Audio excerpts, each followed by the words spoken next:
People are really thirsty. I'll say I have friends who met their significant other because they were bored and on Tinder. So last week, I made a video where I went to Columbia University and asked students for advice on how to get into Columbia. But there's a second part to that video where I asked for advice on dating.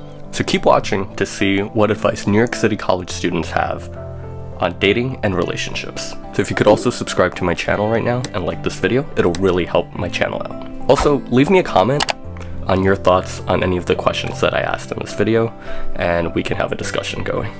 All right, let's get back to the video. What traits do you look for in a significant other? I don't know, man. I don't know. Yeah, I guess someone I can talk to easily. I think that's really key. Just someone to like vibes. Okay. Yeah, I mean that makes sense. Like just being able to hold the conversation, and like a lot of people can't do that these days, right? So, how are you guys dating on campus now? Especially with coronavirus going on. I'm assuming you guys have online classes. Can't really see people, but I don't know how people are. I know a lot of people are like, people are really thirsty because they haven't seen other people in like 8 months. So like these people are getting on their Zoom. They're getting their Zoom. They're seeing like vaguely attractive people. They're hitting them and just keeping them pinned for the entire time. Like I'm not. really?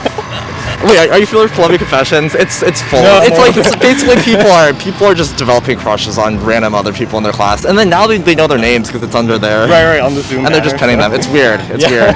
But There's also like a creation of like a lot of like those like matching apps. There was Marriage Pack, Data Match, all of that. And Like we're just like dating apps, like Tinder, not Hinge. really dating apps. It's literally just like you answer like fill out a questionnaire and then an algorithm just gives you like other names. It's complete like. There's no scientific backing, anything like that. It's just completely random, almost a way for you to start. Just for kicks. It's for kicks. Just a way to start conversation with people that you maybe haven't met before. Okay. I don't know of any success stories from that, but it was a thing that happened. Okay. What would be your guys' ideal first date?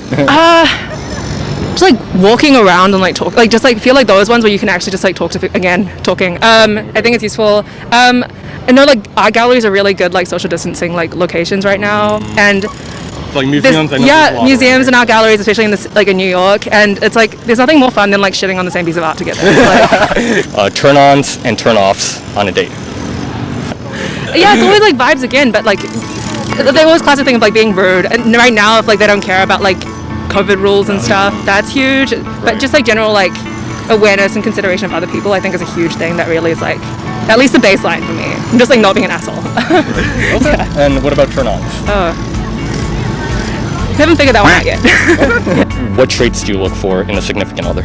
Well, I mean, for me, I would always admire a guy who's really humorous, funny, and genuine. I don't really look for like body type or whatsoever. I like funny guys. I think it's really hard to describe a guy because sometimes there's a guy who fits all the boxes, but it just doesn't click, and it's really hard to come by a guy that actually clicks with you. Obviously, I like a guy who's smart, has goals, loves to make goals with me and achieve goals together. I like a guy who's not micromanaging. I'm not into like that. needy. Understands that I need space. Yeah. That's really important to me. And obviously, funny guys are always cool. I'll say I have friends who met their significant other because they were bored and on Tinder. They had nothing else to do, and that's how they met someone they've been looking for. Alright, so actually let me ask you something about that. What do you feel about like meeting someone off of a dating app? Like, do you think it can work, or are you like not? I know the stereotype of Tinder is that people aren't looking for something serious or are just goofing around and don't actually care to connect with you, but I have met people on there that are not like that, so I think you can't say all guys, but I think it's a lot harder to find someone. I don't know, there's just something about organically meeting someone and not knowing anything about them, and you just have to get to know them through having dinners with them and actually talking to them instead of having a list of something listed somewhere. What would your like ideal first date be?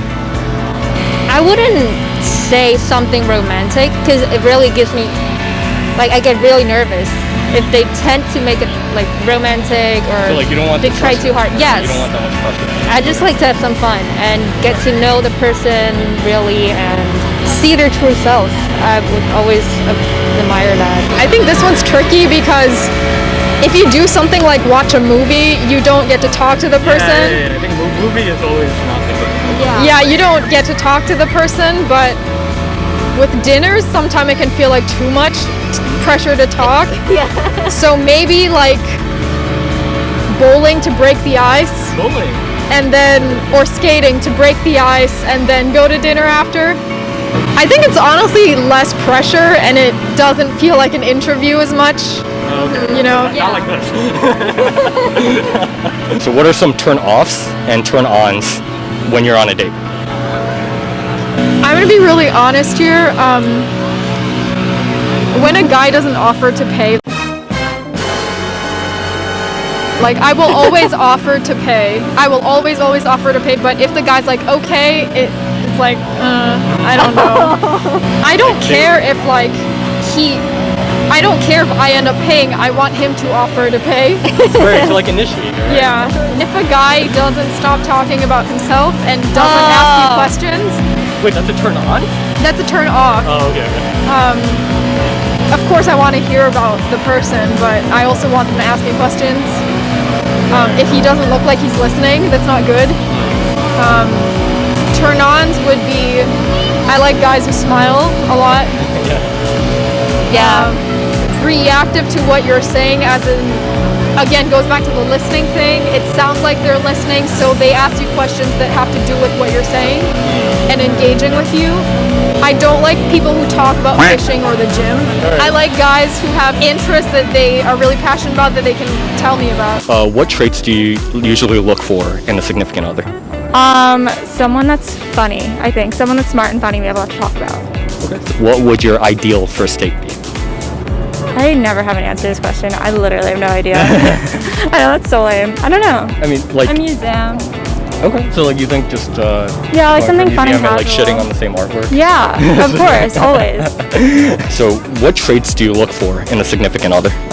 Okay, that's interesting. I think this person needs to be sociable, Social? needs to have a nice smile. I am not actively looking. I came already with a partner here, so No, okay, totally I'm not actively looking. But I guess those would be like the main thing, like sociable, open to other cultures, and always smiling. What would be your ideal first date? It's a long time after first day. I've been in a relationship for quite some years now.